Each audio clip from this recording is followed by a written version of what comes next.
하도록 하겠습니다. 그 소리 크기가 잘 들리나요? 네, 알겠습니다. 그러면 지금부터 하도록 할게요. 잠시만요. 화면 공유를.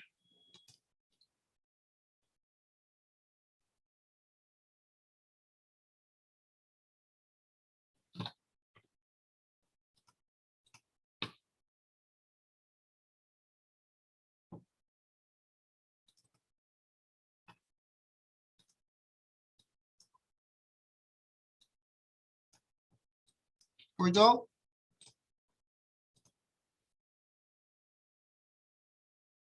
오케이. 여러분들 시작하기 전에 지난번 오리엔테이션 때 같이 했으면 좋았을 텐데 하지 못한 얘기들을 먼저 조금 하고 챕터 18 스펙트럴 포토메트리의 기초에 대해서 쭉 설명을 하도록 하겠습니다. 오늘 전체적으로 여기까지 다 끝낼 수 있을지 모르겠는데 아마 안 될 것 같긴 합니다. 그러나 최대한 빨리빨리 하고 월요일날 수업을 조금 길게 하든지 해서 최대한 빨리 맞추도록 할게요. 그리고 여러분들에게 먼저 하나 드릴 말씀은 제가 중간중간에 보면 그 내용을 가다가 스킵하는 데가 있을 거예요. 그러면 예를 들면 챕터 19에 3은 스킵하고 간단하게 설명하고 하는 것들이 있을 수 있을 텐데 그 부분은 제가 생각했을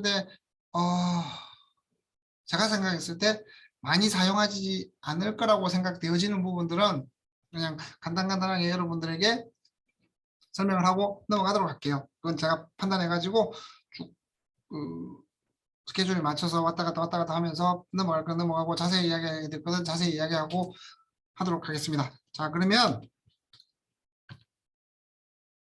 첫 번째 이제 우리가 수업 제목이 바이오 분석 기계학이잖아요. 그죠? 세 개를 나눠서 생각해 보면 바이오 물질을 기기를 통해서 분석을 하거나 아니면 분석한 걸 기기를 통해서 한다. 이런 느낌으로 우리가 받아들일 수 있죠. 그래서 다시 한번 쭉 말씀을 드리면 우리가 분석과학이라는 책이 세 파트로 구성이 되어 있습니다. 첫 번째 파트는 약간 여러분들이 많이 배웠을 통계학이라든지 유효 숫자 그리고 적정 그리고 이런 것들이 대부분이고요. 그러니까 다시 말하면 약간 분석하는데 기초적인 내용과 웹 케미스트리를 통해서 하는 일들에 대해서 나와 있고요. 두 번째는 전기화학이 나와 있습니다. 그리고 지금 여러분들이 배울 챕터 18부터 한 29장까지는 분석을 하는데 기기 분석 쪽으로 나와 있습니다. 다시 말하면 분석하는 게 보통 웹 케미스트리를 이용해서 하는 방법이 있고 기기 분석을 하는 방법이 있는데 솔직히 말씀드리면 기기 분석하는 쪽이 훨씬 많습니다만 그 기초적인 내용들을 분석학 1, 2에서 배우게 되고 그리고 어떤 데는 이런 과목을 분석학 3이라고 부르는 데도 있고 어떤 분들은 기계 분석학이라고 부르기도 하고 저처럼 바이오 분석 기기학이라고 부르기도 합니다. 그래서 전체적으로 봤을 때 바이오 물질을 분석한다 그러면 여러분들 우리가 생각할 때 바이오 물질이 여러 가지 많죠. 일단 가장 스타트부터 DNA, RNA, 단백질 그리고 셀 자체가 될 수가 있을 거고요. 그리고 셀을 쪼개고 나면 많은 것들이 있을 수 있습니다. 그 안에 셀 안에 들은 케미칼이 될 수도 있을 거고 리피드가 될 수도 있을 거고 뭔가 글라이칸이 될 수도 있을 거고 여러 가지가 많이 있습니다. 근데 아마 제 경험상으로는 여러분들이 혹시나 이렇게 분석을 하게 되면 가장 많이 분석하는 건 DNA 아니면 프로테인일 가능성이 높습니다. 근데 지금 이 그림을 가져다 붙인 이유는 뭐냐면 여러분들한테 설명할 때 가장 좋은 것들이고 지금 다른 수업과 연계되어 있는 거라서 이렇게 가져다가 붙인 건데 일단 예를 들면 여러분들이 이제 어떤 단백질 에어폰을 만든다고 생각을 하면 이렇게 공정을 돌리고 이제 퍼멘테이션을 하겠죠. 이렇게 퍼멘테이션을 하게 되면 잠시만요. 예, 이렇게 퍼멘테이션을 하게 되면 안에 미디어가 들어갈 거고, 그리고 뭐 예를 들면 이게 프로펠러의 속도도 들어갈 거고, pH도 들어갈 거고, 온도도 들어갈 거고, 쭉 이런 거에 대해서 배우는 게 생물 공정공학이에요. 3학년 1학기 때 대부분 다 배웠을 거라고 생각합니다. 배웠을 거고, 근데 그걸 마치고 나면 이제 정제를 하게 되겠죠. 여기까지가 정제입니다. 그러니까 여기가 보통 우리가 생산, 이쪽을 정제라고 또 간단하게 분리해서 이야기하긴 하는데, 이렇게 생산 공정을 통해서 생산한 단백질들을 이렇게 정제를 합니다. 여기까지가 정제고요. 여기 포뮬레이션 같은 경우는 오래 보관하기 위해서 안쪽에다가 뭐 글루코즈나 수크로즈 같은 거, 그리고 pH를 맞추고 NaCl 같은 걸 넣어줘가지고 오랫동안 보관할 수 있게끔 만드는 것들을 포뮬레이션이라고 이야기합니다. 우리말로 하면 제형이라고 이야기를 하고요. 그래서 여기까지가 보통 배운 거고, 그래서 여러분들 지금 다른 과목들도 있을 거예요. 생물공정공학, 생물분리공정, 그리고 세포배양 및 공정실험이 이 전체가 여기에 관련돼 있고, 그중에 여러분들이 배울 바이오 분석 기계학 같은 경우는 이제 이 과정에서는 포뮬레이션이랑 이쪽 마치고 나서 아니면 이쪽에 생산되는 과정에서 뭔가 좀 분석을 한다거나 이런 일이 있을 텐데, 이 과정에서는 이렇게만 되지만 그 이후에 여러분들이 뭐 혹시나 이런 뭐라고 해야 되나 바이올로지컬한 물질들을 개발하거나 아니면 어떤 셀에 대해 어떤 식물에 대해 관찰하고 뭔가를 측정할 때는 지금 이 수업에서 배울 수없이 많은 기기들을 사용하게 될 것이다라는 걸 말씀을 드릴 수가 있습니다. 그러면 이제 지금부터는 이 부분에 대해서, 그러니까 이 생산과 정제 공정에 관해서 줄여서 생각을 해보면 보통 분석하는 것들은 이제 우리가 만드는 물질에 대한 퀄리티 컨트롤. 다시 말해 퀄리티 컨트롤이 뭐냐면 내가 생산한 물질들을 외부로, 뭐 예를 들면 여러분들이 아이폰을 만드는 공장에서 팍스콘이라고 그러죠. 그 팍스콘에서 아이폰을 만들었는데 아무 테스트도 없이 여러분들한테 판매하지는 않을 거잖아요. 그죠? 뭔가 여러 가지 측정을 하겠죠. 또 예를 들면 온도가 몇 도까지 놔뒀을 때 몇 도까지 올라가는지도 테스트하고, 이런 자기들만의 테스트를 통해 가지고 이 아이폰은 판매해도 크게 문제없이 2, 3년 동안 여러분들이 사용할 수 있다는 보증이 돼야만 여러분들한테 판매하겠죠. 물론 그렇게 하더라도 뭐 이상한 운이 없으면 이상한 것들이 나한테 걸릴 수도 있겠지만 그런 테스트를 통해서 여러분들이 판매를 할 거잖아요. 그리고 단백질 의약품은 더 심해요. 왜냐하면 결국엔 여러분들 우리의 몸속으로 들어가기 때문에 훨씬 더 퀄리티 컨트롤을 심하게 합니다. 정확하게, 그러니까 뭐라 그러나 이 폭이 더 좁게 잡고 얘들을 통과해야만 공장에서 생산한 걸 약국으로 아니면 병원으로 배달을 할 수 있다는 얘기예요. 그래서 이런 것들이 퀄리티 컨트롤을, 이런 전체적인 과정을 퀄리티 컨트롤이라고 그러고, 퀄리티를 계속적으로 유지하는 것들을 퀄리티 컨트롤이라고 하고, 다시 말하면 바이오 의약품을 퀄리티 컨트롤한다는 것 거의 대부분을 이제 기기 분석을 통해서 한다라고 생각하시면 될 것 같아요. 그래서 지금 보면 왼쪽에 보면 프로테인, DNA, RNA, 엔자임 이렇게 적어놨잖아요.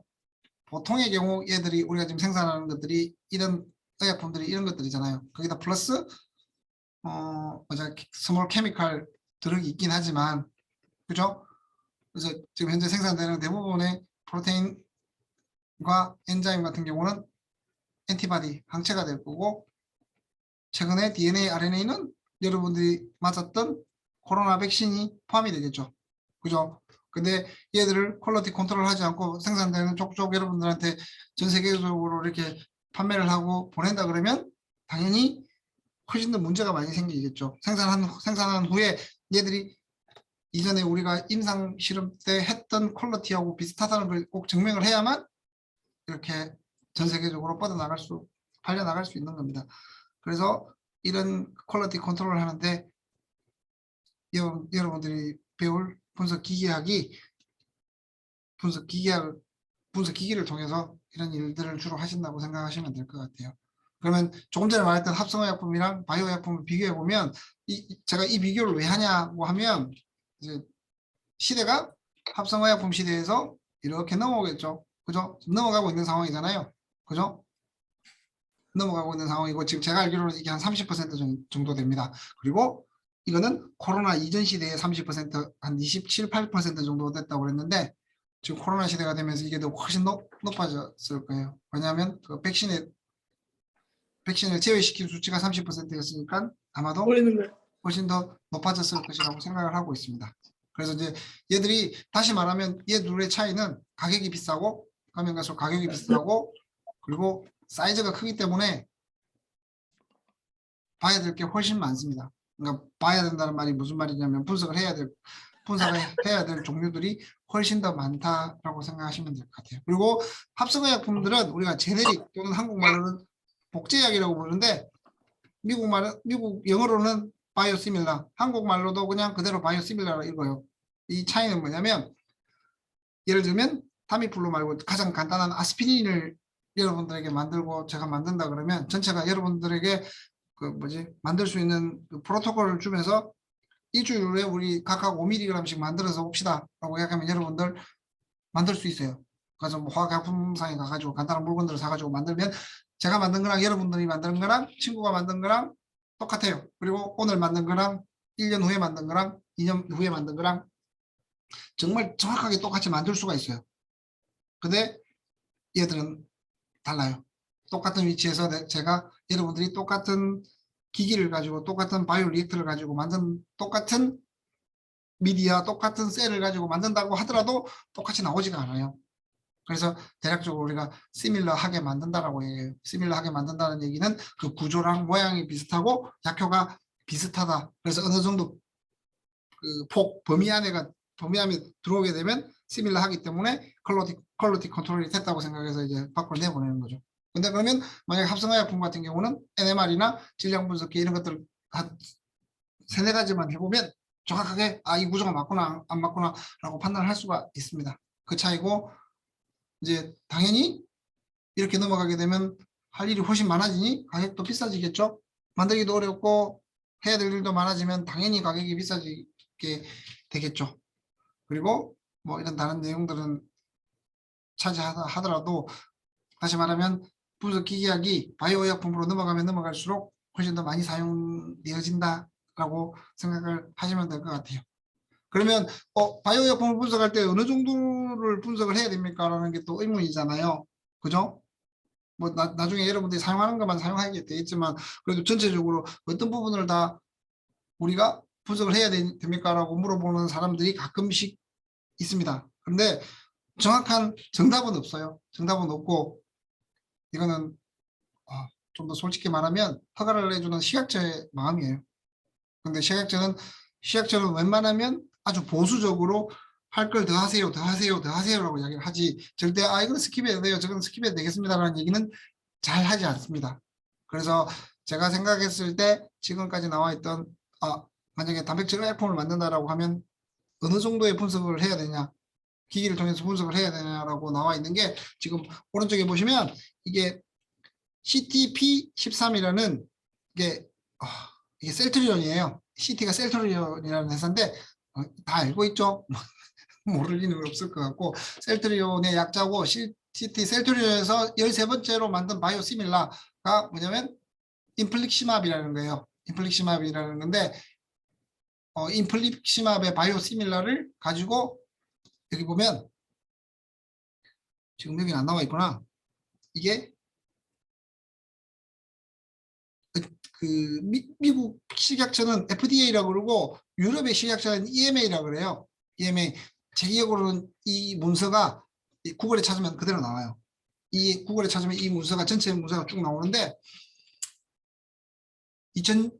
2016년도는 아니겠죠. 그 이전에 셀트리온이 인플렉시맙이라는 바이오시밀라를 만들고 그 오리지널을 구매하고 이게 바이오시밀라를 가지고 비교 분석한 데이터를 EMA에 제출을 했어요.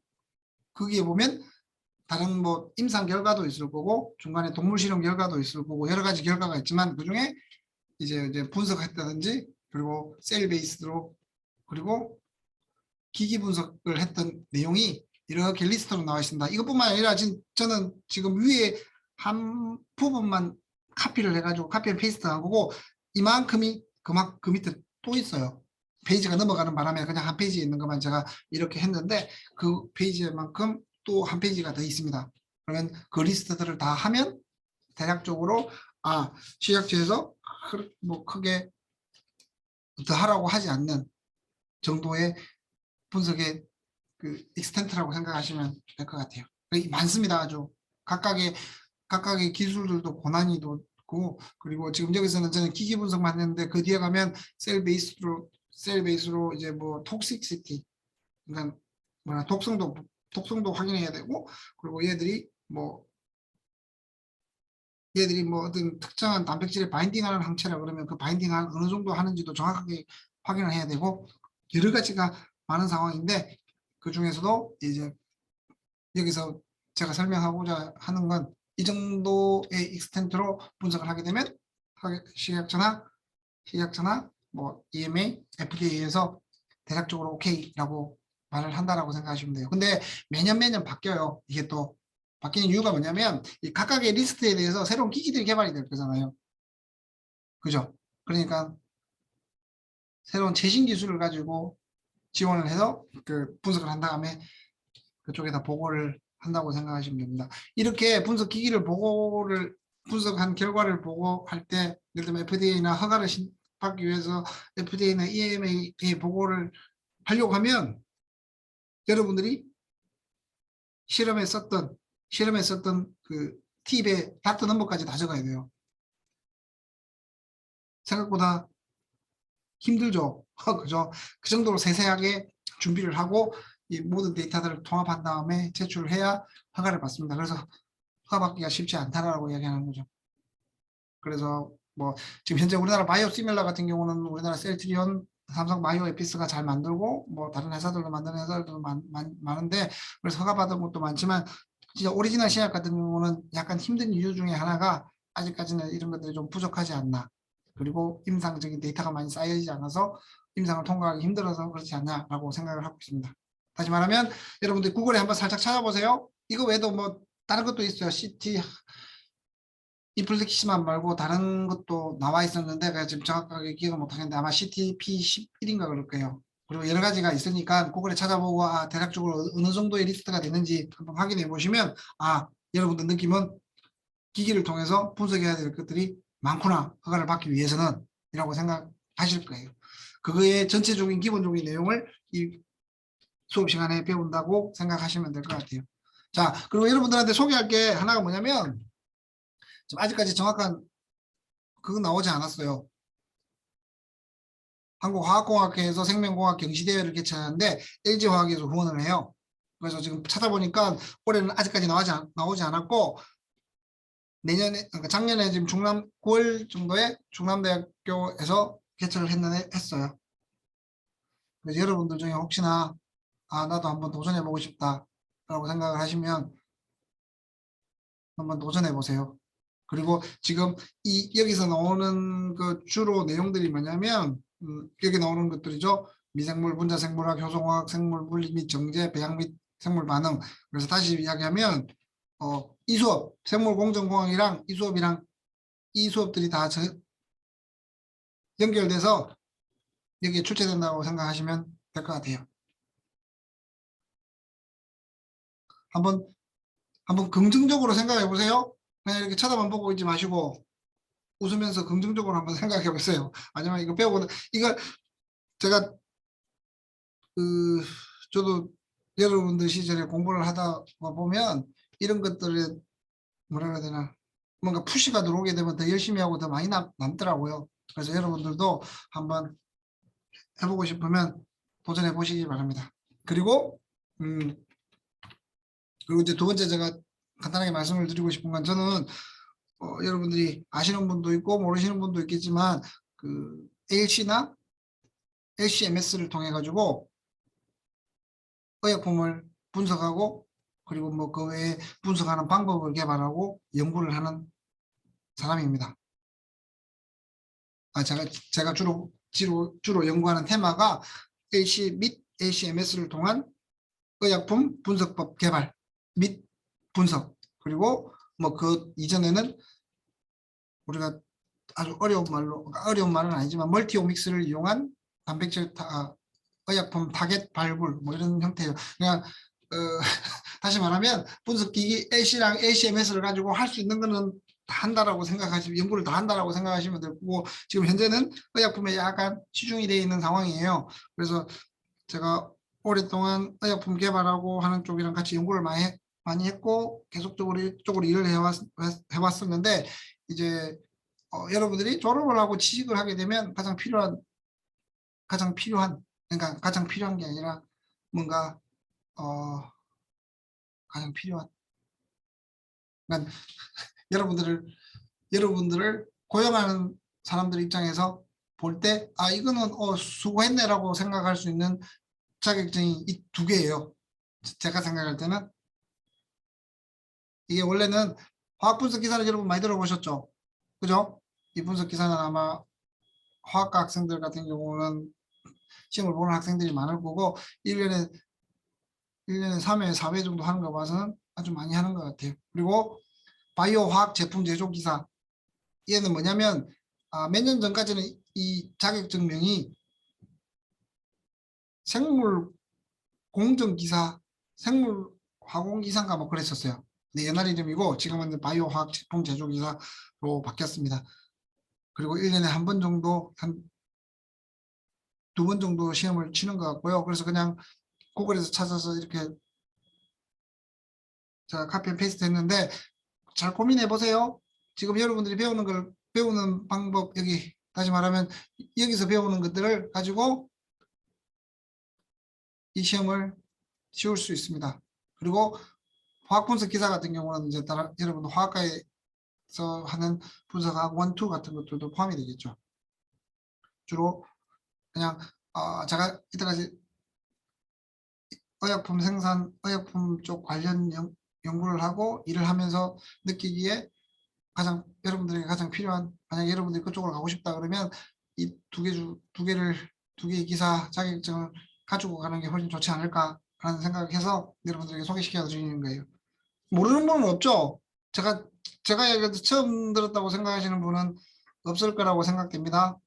아무튼 이 두 개가 아주 중요한 자격증이라고 생각하시면 될 것 같아요. 한번 도전해보고 싶은 분은 도전하셔도 무방합니다.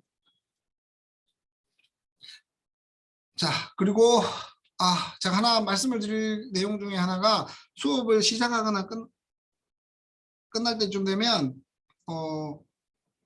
리뷰를 할 거예요.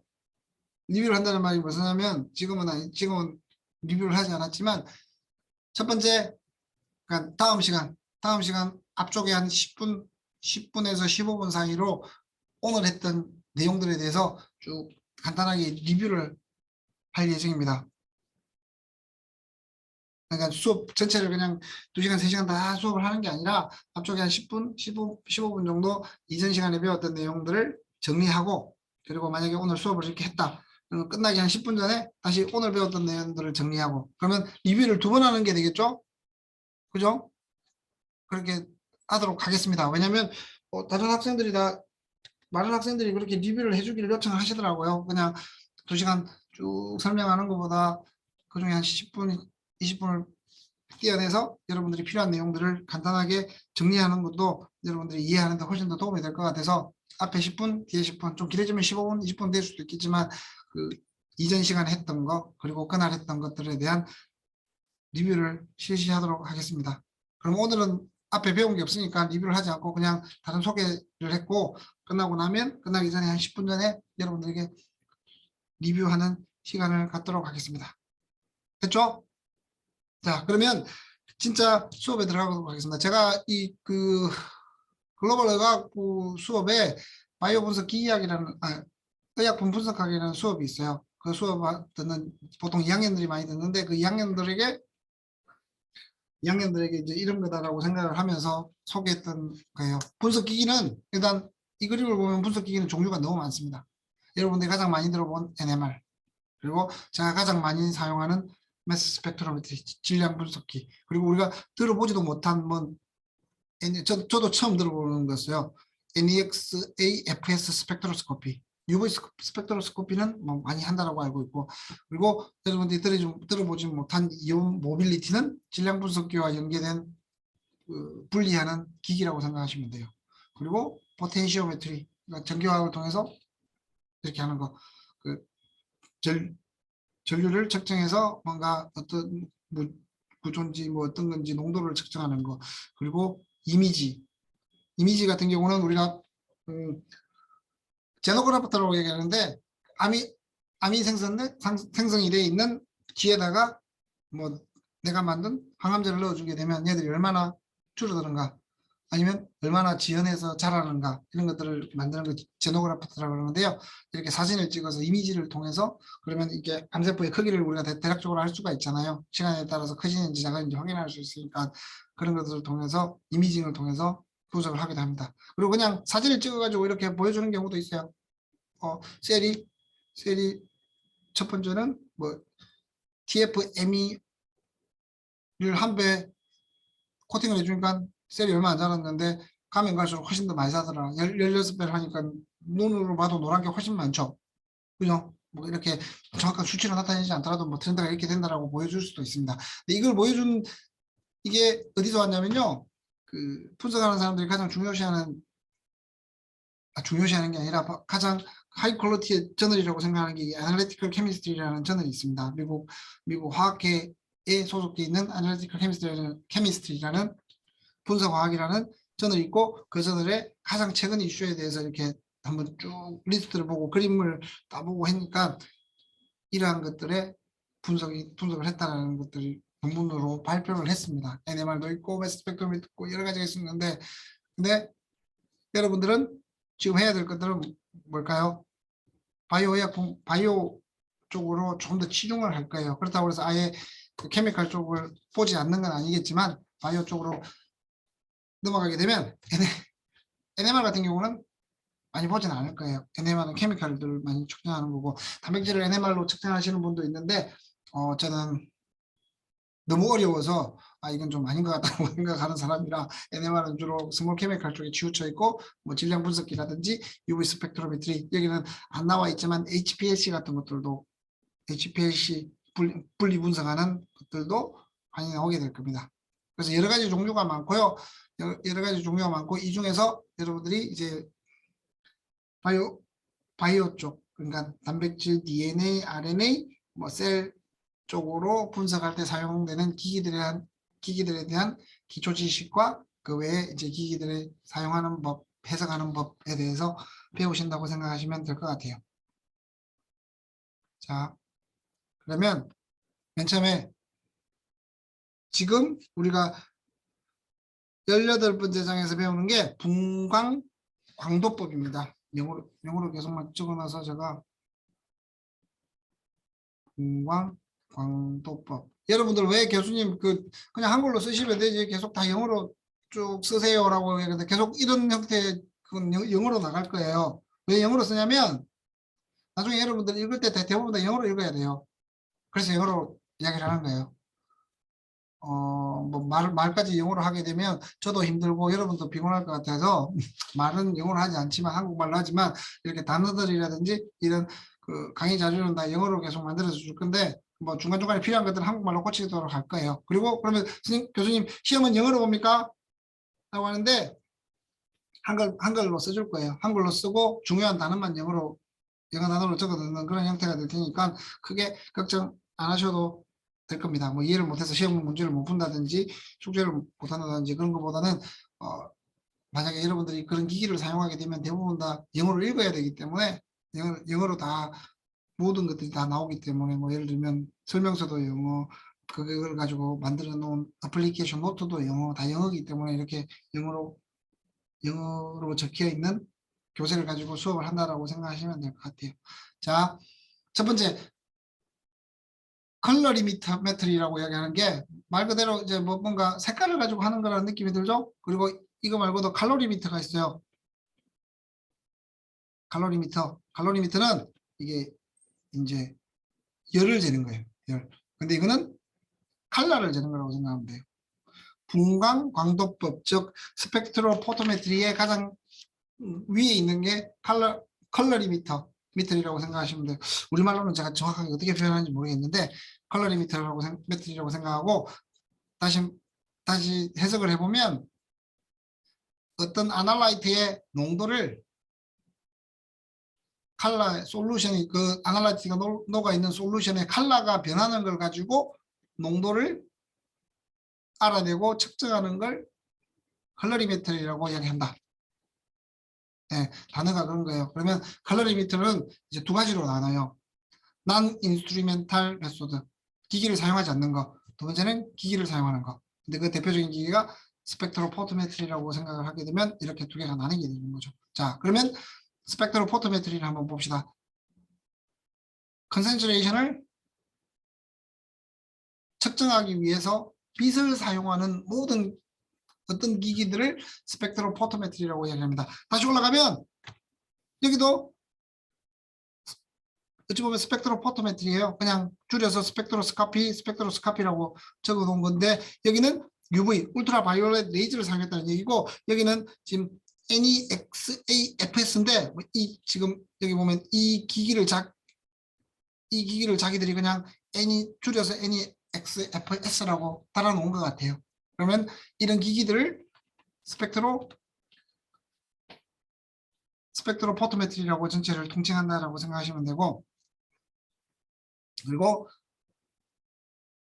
컬러리메트릭 메소드, 그러니까 컬러를 통해서 농도를 측정하는 방법 중에 인스트루먼트가 사용된 것들을 스펙트로포토메트리라고 얘기한다. 그러면 자, 첫 번째 인스트루먼트를 사용하지 않는 게 여러분들 많이 했죠. 그죠? 이게 있죠. 이게 뭐예요? pH 미터. 여러분들 실험할 때도 많이 사용했고 어릴 때도 막 사용했었고 그러잖아요. 그죠? 이런 종이 방법. 그리고 요새는 지금 제가 그림은 안 가져왔는데 나노 케미스트리 하시는 분들이 뭔가 그 나노 케미스트리의 모양을 다르게 하면 뭔가 빛의 색깔이 달라지고 이런 것들도 많아요. 걔들은 그냥 눈으로 보고 색깔이 바뀌니까 얘들이 A라는 물질이 B라는 물질을 변했겠구나라고 이제 생각을 하고 좀 더 정확하게 하려고 하면 포토메트리를 이용해서 빛을 쪼아줘가지고 변한 정도를 정확한 수치로 나타내게 되면 이건 이제 인스트루멘탈 메소드가 되겠죠. 난 인스트루멘탈 메소드의 가장 대표적인 게 pH 미터. 뭐라 그러죠? pH 종이라 그러나? 뭐라 그러죠? 우리말로? 하여튼 pH 미터를 재는 종이. GC약 아닌데. 아무튼 pH 미터. pH 미터는 우리가 또 이렇게 기기로 재는 pH 미터를 재는 게 있죠. 그죠? 넣어가지고 이게 막 돌려주면 밑에서 돌려주면 여기다가 자기들이 전기를 통해 가지고 딱 전기가 일켜지게 되면서 pH가 4.7입니다. 뭐 이렇게 나타내주는 게 있잖아요. 얘들은 인스트루멘탈 메소드고 스펙트로포토메트리는 아니죠. 빛을 사용한 게 아니라 전기를 사용했기 때문에 스펙트로포토메트리는 아니지만 얘들은 스펙트로포토메트리가 아니라 난 인스트루멘탈 컬러리미터, 즉 색깔이 변하는 걸 보고 우리가 pH를 알게 됐잖아요. 그죠? 그리고 그러면 교수님 pH는 위에서 말한 농도가 아니잖아요 라고 얘기하는 사람이 있는데 pH는 다시 말하면 이거죠. 다시 말하면 산소 H 플러스의 농도이기 때문에 어찌 보면 농도를 잰 거라고 생각하실 수 있겠죠. 농도를 다른 형태로 재서 다른 수치로 나타내는 거니까요. 그죠? 그리고 이제 인스트루멘탈 메소드는 여러분들 4층에 가면 보실 수 있을 거고 아마 다른 실험실에 가서도 이거 보실 수 있을 거예요. 이렇게 큐백 같은 거 하나 넣어가지고 뭔가 수치를 측정하는 것도 있고 아니면 이렇게 해가지고 이게 96일짜리 구멍이 뻑뻑뻑 돌리는 거 그 일반 생물학 실험이나 할 때 보셨죠? 그죠? 그때 나온 것들을 넣어서 스캔을 쭉 하게 되면 뭐 특정한 파장으로 스캔을 하게 되면 스캔을 해가지고 나온 결과를 가지고 얘들이 농도가 얼마인지 안에 DNA 농도가 얼마인지 프로테인 농도가 얼마인지라고 알 수가 있게 되죠. 얘들을 이제 스펙트로포토메트리라고 일종이라고 이야기합니다. 그러면 스펙트로포토메트리 일종이고 얘들에 대한 특이한 이름이 있겠죠. 그리고 또 회사마다 이름이 다 다를 거예요. 만드는 회사마다. 통칭해서 스펙트로포토미터라고 이야기하지만 또 회사마다 뭔가 이름이 다 다를 거예요. 그리고 이제 두 가지로 나눴는데, 그리고 분석을 할 때 중요한 거 하나, 중요한 포인트 중에 하나는 뭐냐면 이거예요. 퀄리테이티브 앤 퀀티테이티브. 어떤 물질을 측정을 할 때 얘들이 뭔지를 아는 게 첫 번째예요, 보통은.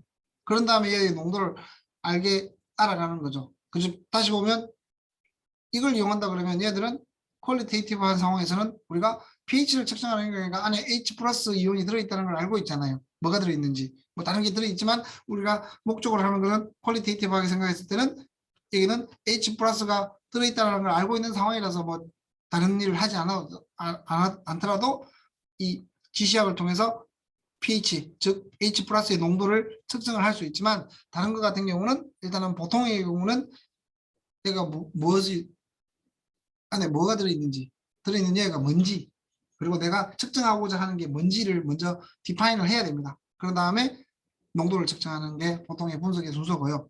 근데 여기서 우리가 퀄리테이티브 한다고 생각하면 오케이.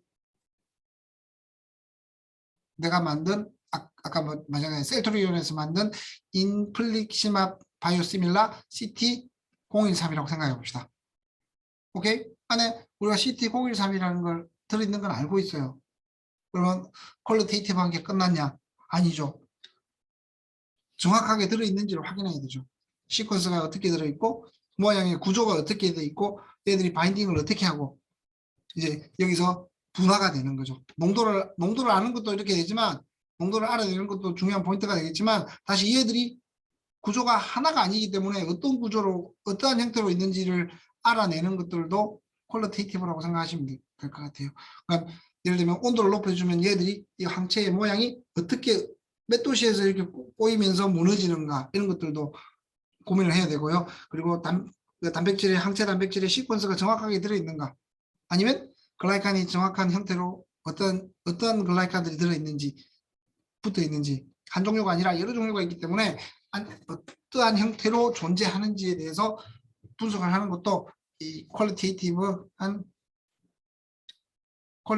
아날리시스 안에 들어가게 됩니다. 그냥 뭐가 들어있는지, 지금 조금 전에 설명했던 수소 이온이 들어있는 걸 알고 우리가 CT013이라는 항체가 들어있다는 걸 알고는 있지만, 그 이후에 좀 더 퀄리테이티브하게 얘들이 구조가 어떻게 되는지를 확인을 해야 되는 거죠. 그래서 조금 전에 말했듯이 그냥 조금 스몰 케미칼 같은 경우는 퀄리테이티브하게 하는 것도 몇 가지 안 되지만, 이 항체나 단백질 약품들은 훨씬 많아지기 때문에 배우고 해야 될 일들이 더 많아진다고 생각하시면 될 것 같아요.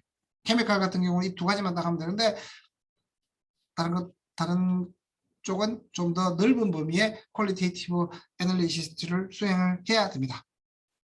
자, 그러면 이제 이 컬러리미터리의 가장 대표적인 사용이 됐던 대표적인 게 뭐냐면, 지금 여기 그림에서는 안 나와 있는데, 이렇게 뭐 제가 알기로는 여기 남극 상공에 뭘 띄워가지고 UV 레이저를 쏘고 해가지고 어디서 받아가지고 이런 모양을 이제 색깔을 나타낸 거예요. 그래서 이제 그걸 이런 레이저를 쏘면서 간단하게 말하면 오존 사이클이 이렇게 돼요. 우리가 지금 매일마다 전광판 가면 오존 농도에 대해서 나타내잖아요. 그죠? 그래서 오존이 높으면 사람들이 미세먼지와 함께 사람 몸에 좋지 않으니 오늘은 외출을 삼가자라고 하지만, 저 남극이나 이쪽에서 보면 이 오존은 아주 중요한 사이클 중에 하나예요. 왜? UV를 막아주는 역할을 하게 됩니다. UV를 이렇게 막아준다는 건 뭐냐면, 우리가 그 피부암의 가장 큰 원인이 UV라고 생각하시면 될 것 같아요. 대충 그렇게 생각하고 있고 사람들이. 근데 UV가 아니, 사람들이 우리 지구에서 사람들이 살 때 이렇게 살 때 보면 가장 많이 우리가 필요한 것들이 가시광선, 그리고 적외선이라고 그러죠. 적외선 우리가 뭐 의료용으로 뭐 혹시나 원적외선 해서 여러분들 찜질방 가면 많이 보잖아요. 그죠? 그래서 얘들이 우리 사람들이 크게 영향을 미치지 않고 살아가게끔 해주는 거지만, 이 UV 같은 경우는 우리에게 병을 일으킬 가능성이 높습니다. 멜라노마 뭐 이렇게 피부암을 일으킬 가능성도 있기 때문에. 근데 보통 지구 같은 경우는 이렇게 오존이 막고 있어서 얘들을 막아주게 됩니다. 그 원리가 어떻게 되냐면 오존이 UV를 맞게 되면 이렇게 분리되고 다시 얘들이 UV를 맞게 되면 두 개의 O 원자로 나뉜 다음에 다시 뭐 그냥 이 사이클을 계속 돈다고 생각하시면 돼요. 그러니까 O3가 UV를 맞고 그리고 뭐 O2 플러스 O가 됐는데 다시 그냥 알아서 다시 얘들이 묶어서 O3를 가게 되면 또 UV를 맞겠죠. 이런 형태로 해서 UV가 우리 지구로 오는 것들을 막아주는 상황이었어요. 근데 처음에는 지구 온난화라고 생각을 했고 그 온난화에 의해서 이 오존이 사라지게 됩니다. 이제 그걸 측정했다는 얘기예요. 얘들은 이제 오존이 어떻게 사라지는지에 관한 내용이고 프레온가스라고 그러죠. CCl2F2 여러분 냉장고에 많이 들어갔던 이 프레온가스가 어떻게 오존을 사라지게 하는지를 나타냈고 걔들이 오존의 농도를 다음과 같이 측정을 했습니다. 그래서 오른쪽에 보면 여기가 아마 좀 있으면 밝아질 거예요. 그죠? 밝아지죠? 시간에 따라서 이제 즉 시간이 올라가고 하니까 이 빨간 것들이 많이 생겼어요. 그죠? 빨간 것들이 많이 생기고 여기 오존의 농도가 낮아지는 부분들이 계속 생기게 됩니다. 그죠? 이렇게 되죠. 이렇게 된다는 말은 오존이 줄어들면서 빛이 UV가 바로 우리 지구에 들어올 가능성이 높아지고 그럼 지금 남극에 오존홀이 생겼으니까 이거는 뭐라고 생각할 수 있을까요? 남극에 있는 만년설이 녹기 시작하면 우리의 해수면이 올라가게 되겠죠. 그죠? 만약에 뭐 이 오존의 모양이 여기서 그대로 뭐 여기만 한정이 된다 그러면 그런 영향이 생기게 되겠죠. 그렇게 되면 그 수심보다 별로 높지 않는 땅들은 다시 말하면 가둬지게 될 가능성이 높습니다. 그 대표적인 나라가 네덜란드나 일본이 되겠죠. 그죠? 그래서 이제 얘들을 설명하는 게 뭐냐면 이러한 형태로 스펙트로스코피를 이용해 가지고 오존의 변화를 측정을 해보니 이러한 현상이 일어났고 그리고 나중에는 이 오존이 없어지는 현상을 데이터를 통해서 설명했다라는 얘기예요. 그래서 가장 우리가 여러분들에게 소개시켜줄 가장 칼로리미터, 그러니까 스펙트로 포토메트리를 이용해서 이룬 과학의 하나의 쾌거는 아니죠. 뭔가 쾌거죠. 잘못된 것들을 알아내서 이제 프레온가스 사용을 줄입시다라고 이야기를 해서 이 프레온가스는 냉매로 냉장고에 가장 많이 사용되던 건데 지금은 많이 사용하는 게 줄어들었습니다. 그럼 자, 좀 더 우리가 스펙트로 포토메트리는 다시 말하면 정확하게 딱 한마디로 줄이면 이렇게 물질이 있으면 거기다 빛을 쏘아줘요. 그러면 뒤쪽에서 빛이 얼마나 오는지를 확인하는 거예요. 그래서 이 안에 그러니까 이 안에 이제 이만한 네모난 그 정육면체 공간 안에 물이랑 어떤 내가 알고 있는 물질이 있다고 하면 이걸로 합시다. 자, 흰색이 이렇게 있다고 하면 제가 이쪽에서 쭉 뭐지?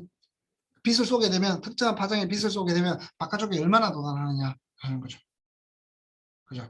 그걸 이용해서 안쪽에 이 네모난 모양 안에 어떤 특정한 물질이 얼마나 있는지 농도를 측정하는 방식이라고 생각하시면 됩니다. 가장 기본적인 내용으로. 그러면 이제 그런 것들을 하기 위해서 알아야 될 첫 번째 내용이 이제 빛이 가진 성질에 대해서 알아야 되겠죠. 그죠? 빛을 좀 알아야 뭔가 우리가 다른 것도 할 수 있고 하니까 첫 번째 여러분들 빛은 두 가지라고 그랬죠. 빛은 두 가지 성질을 가지고 있습니다. 하나는 질량이 있는 어떤 물질이고 하나는 파동이라고 해서 두 가지 이중성을 지닌다고 아마 고등학교 때 계속 배웠을 거예요. 그죠? 그래서 지금 보면 밑에 그림처럼 이러한 형태로 양쪽으로 왔다 갔다 하는 파동의 형태로 움직인다라고 생각을 하시면 될 것 같아요. 근데 뭐 솔직히 말해서 빛을 어떻게 움직이는지 정확하게 잘 아직도 파악을 못하고 있는 상황이지만 대체적으로 이렇게 움직인다라고 생각을 하고 있습니다. 그리고 그러면 이 빛도 우리가 여러분들 제가 조금 전에 말했던 가시광선이 있고 우리가 이 가시광선 우리 눈에 보이는 거잖아요. 그리고 뭐 찜질방에 가면 적외선이 있고 원적외선, 적외선이 있고 그리고 우리가 별로 좋아하지 않는 UV 울트라바이올렛 자외선이 있고 그리고 더 좋아하지 않는 뭐 감마선 핵폭발이 나오면 나는 감마선들 있잖아요. 그럼 얘들을 어떻게 구분할 것인가에 대한 내용이 나오거든요. 그러니까 앞에 이 애들은 우리가 뭐 맞아도 크게 문제 없는 얘들은 오랫동안 노출되면 피부암을 일으킬 수도 있는 얘들은 맞으면 우리가 쏘이게 되면 우리는 뭔가 병을 얻거나 다른 거에 의해서 오래 살지 못하게 되는 거잖아요. 그럼 얘들을 우리가 분리하는 그러니까 구분을 해야 되는데 그 구분하는 내용들에 대해서 나옵니다. 지금 보면 우리가 빛이 파동이라고 그랬잖아요. 그럼 파동이라 그러면 앰플리튜드 파도가 얼마나 높이 올라가느냐가 있겠죠. 첫 번째. 그리고 웨이브랭스 지금 여기서 이만큼 한 번에 파동이 올라갔다 내려갔다 다시 원 상태로 오는데 이 길이를 웨이브랭스라고 얘기하고요. 그 다음에 뭐 여기 똑같이 있네요. 그리고 프리퀀스 1초에 몇 분 움직이느냐가 나올 수 있습니다. 그러니까 세 가지가 있겠죠.